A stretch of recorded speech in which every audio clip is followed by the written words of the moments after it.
Prosseguindo com a nossa prova de corretude do algoritmo de Prim, a gente já mostrou que T é uma árvore, quer dizer, é acíclica e conexa. Agora a gente tem que mostrar que ela é geradora, quer dizer, ela alcança todos os vértices do grafo G.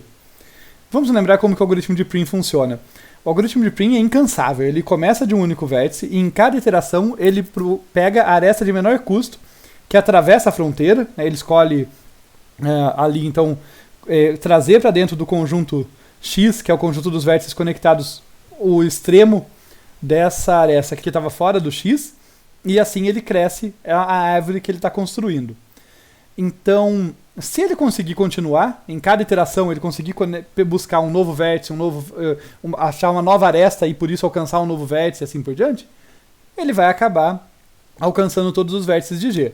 Então, qual é a possibilidade que a gente tem que se preocupar de mostrar que não acontece aqui? Tá?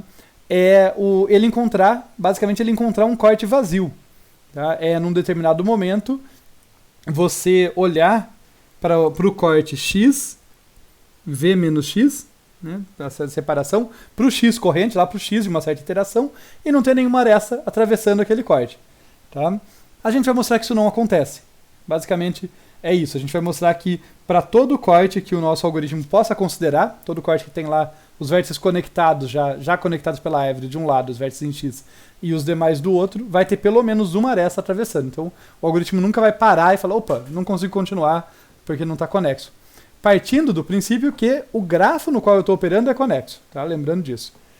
E para isso a gente vai usar um resultado auxiliar, mais um desses resultados aí que tem nomes bonitinhos, é o lema do corte vazio. Esse menos engraçadinho, né? A aresta solitária, meu favorito, é o corolário lá que a gente viu no último vídeo, que lema do corte vazio vai justamente nos dizer alguma coisa relacionando a existência de um corte vazio com a conectividade do grafo. Basicamente o que vai dizer é que um grafo não é conexo, se e somente se, uma dupla implicação aqui, existe um corte AB, tá? Tem que ter pelo menos um corte ali que separa os vértices do grafo, que não é atravessado por arestas. Tá? Vamos comentar aqui. Então, um grafo não é conexo. Isso aqui, deixando claro, a gente lê como C e somente C, ou então pensando, olha, a primeira parte implica a segunda e a segunda implica a primeira, tá? Então, elas sempre têm que andar juntas. Se acontece uma, acontece a outra. Se não acontece uma, também não acontecerá a outra. Tá? Isso que é essa dupla implicação. Então, um grafo não é conexo, C e somente C.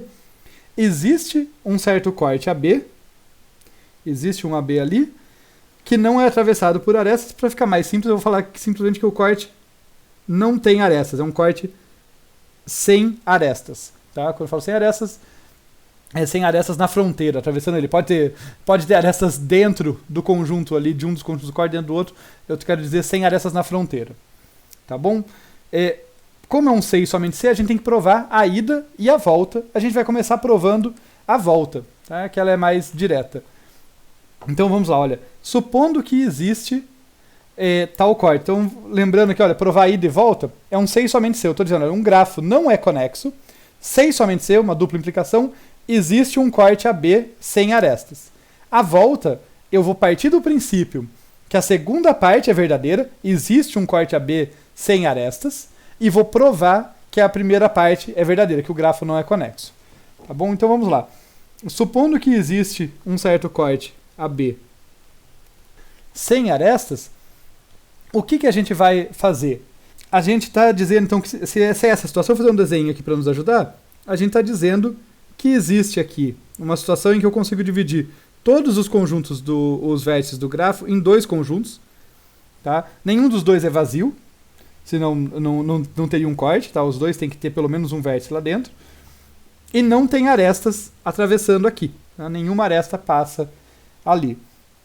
E o que a gente vai fazer? Tá bom, então se eu tenho que mostrar que o grafo não é conexo, basicamente eu tenho que falar, olha, se A e B não são vazios, pegue um vértice ali de A, tá? Um vérticezinho U que está em A, um vértice V que está em B. Então, tome U pertencente a A e V pertencente a B. Para mostrar que não é conexo, eu só tenho que verificar que não existe um caminho conectando ele. Isso que é praticamente sinônimo de ser conexo. Se um grafo é conexo, existe caminho entre qualquer par de vértices, e se ele não é conexo, vai ter pelo menos um par de vértices que não tem caminho. Tá? E daí quando eu inspeciono, então tome U e V, daí basta verificar que não existe caminho de U até V. Né? E isso a gente pode verificar porque se existisse algum caminho indo de U para V, tá, sai aqui um caminho de U, tananana, em algum momento eu teria que atravessar aqui para chegar em V. E eu teria, portanto, uma aresta ali cruzando o corte. Mas isso não pode acontecer. Vou pegar até uma coisinha diferente para destacar. Olha, isso não pode acontecer. Essa aresta não existe porque esse corte é vazio. Tá? Então, por conta disso, como não pode existir um caminho de U para V, então basta verificar que não existe caminho de U até V, vírgula, caso contrário, teríamos uma aresta atravessando o nosso corte AB. Portanto, como eu falei, não existir caminho entre um par de vértices é basicamente sinônimo de ser desconexo. Portanto, o grafo é desconexo. Essa parte, a volta, é quase muito sem graça, né? Assim, parece que a gente não fez nada. Vamos para a ida, que ela é mais interessante, é um argumento um pouquinho mais bonito. Então, na ida agora, vamos lembrar, olha, a gente estava falando que um grafo não é conexo somente se existe um corte AB sem arestas. A ida, agora eu vou supor que um grafo não é conexo e quero encontrar esse corte. Então, se ele existe, eu devo ser capaz de encontrar, é isso que eu vou fazer. Tá? Então, supondo que o grafo não é conexo, agora eu vou fazer o contrário, né? Eu vou pegar um par, o V aqui, um par de vértices não conectado. Tá bom? E daí, eu vou até para outra página aqui, porque eu deixei um desenho para nos ajudar.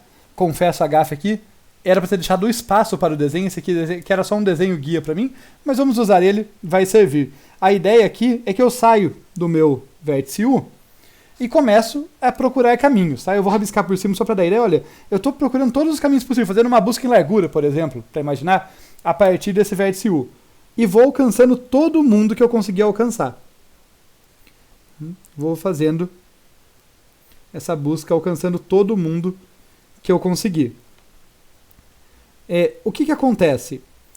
Em algum momento eu vou bater na fronteira, tá, do que eu consigo alcançar. Ah, mas não pode alcançar todo mundo? Não, não pode alcançar todo mundo, porque, se vocês lembrarem, eu parti do princípio, voltando aqui, que o grafo não é conexo, e peguei justamente um par U e V que não está conectado. Não existe caminho de U até V. Tá? Então eu sei que eu vou parar antes de chegar no V. Pode ser que eu pare antes de chegar em vários outros, como no desenho aqui. Tem todo mundo que está em B aqui, eu não alcanço. Mas no mínimo o V eu não vou alcançar. Como eu vou parar antes, então, depois que eu fiz essa busca aí de todo mundo que eu alcançava a partir do U, eu cheguei em todos os vértices. Eu peguei um conjunto de vértices, eu defini ali um conjunto de vértices. Tá? Como a gente pode ver aqui, que eu estou chamando de A. Pode ter alguma aresta atravessando de A para esse corte que eu defini aí, atravessando para fora de A? Veja, por construção, não pode. Porque eu construí o A justamente pegando todo mundo que eu conseguia chegar. Então, se existisse uma arestinha aqui, por exemplo, eu simplesmente teria pego esse elemento e ele estaria em A. Tá? Eu construí o A pegando todo mundo que eu conseguia, então, com certeza não existem arestas atravessando esse corte. E daí era justamente aí que eu queria chegar. Né? Olha só, eu parti do princípio que o grafo não é conexo, tá? Peguei um par U e V não conectado, peguei uma das pontas, a outra ponta é só para eu garantir que tem alguém que eu não chego, né? por definição. Peguei uma das pontas, a ponta U, por exemplo, e fiz a expansão buscando todo mundo que eu alcançava.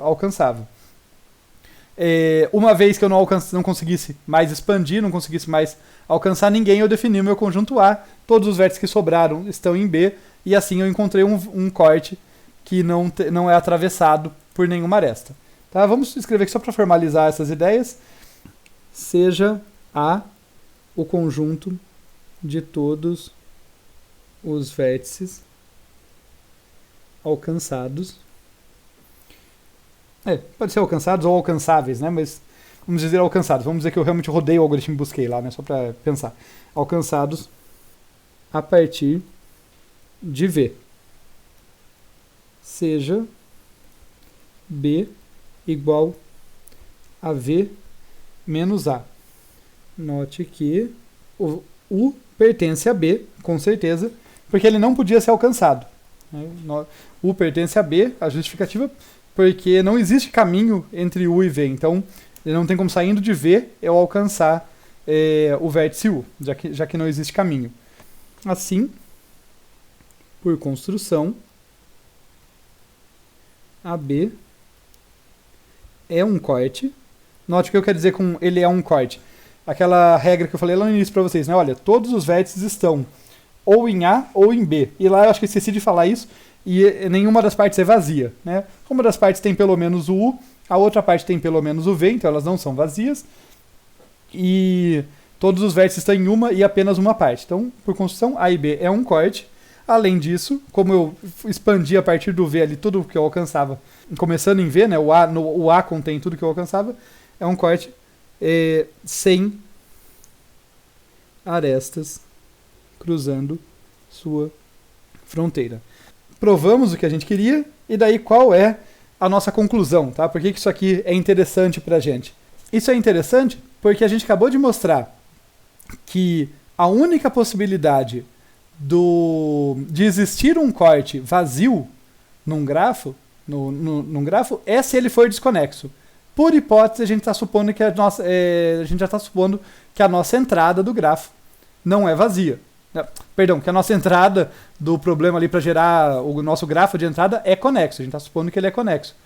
Portanto, ele não pode ter cortes vazios. Se ele não tem corte vazio, e é isso que a gente está argumentando aqui, olha, se o grafo G igual a VE é conexo, usando o lema do corte vazio, concluímos que ele não tem qualquer corte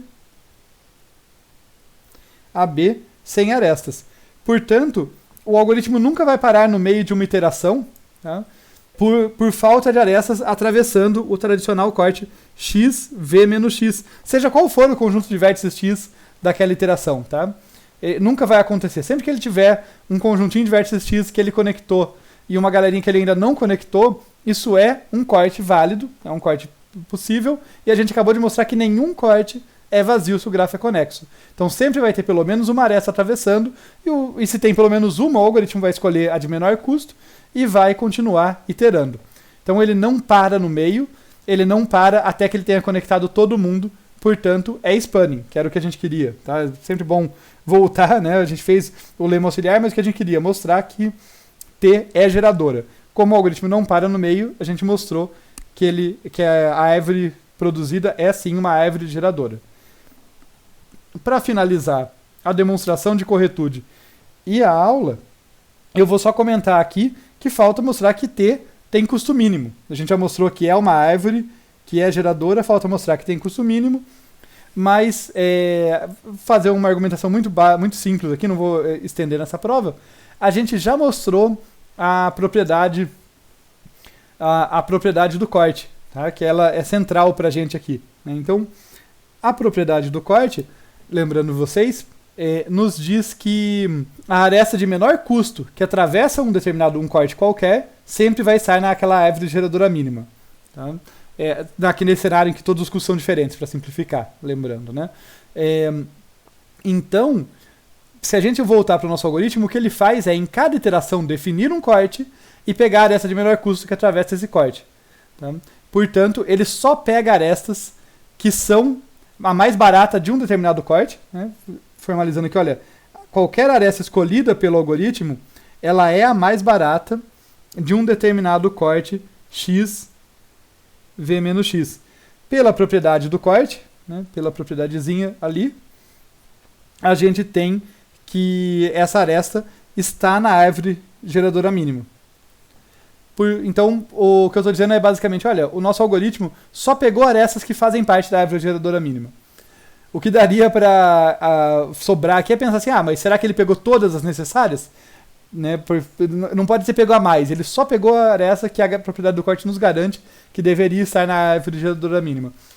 A possibilidade de ele ter pego arestas a mais, a gente já eliminou porque a aresta a mais significaria não ser uma árvore, né? E ele é uma árvore, ele tem um número mínimo de arestas necessários para conectar, n-1 arestas, né? A gente já mostrou, senão ele teria ciclos. Então ele pega o número exato de arestas para conectar todo mundo com uma árvore e só pega arestas que fazem parte da árvore geradora mínima, portanto, a árvore construída é uma árvore de custo mínimo, uma árvore geradora de custo mínimo, e a gente finaliza a prova de corretude do algoritmo de Pring e o nosso estudo do algoritmo de Pring.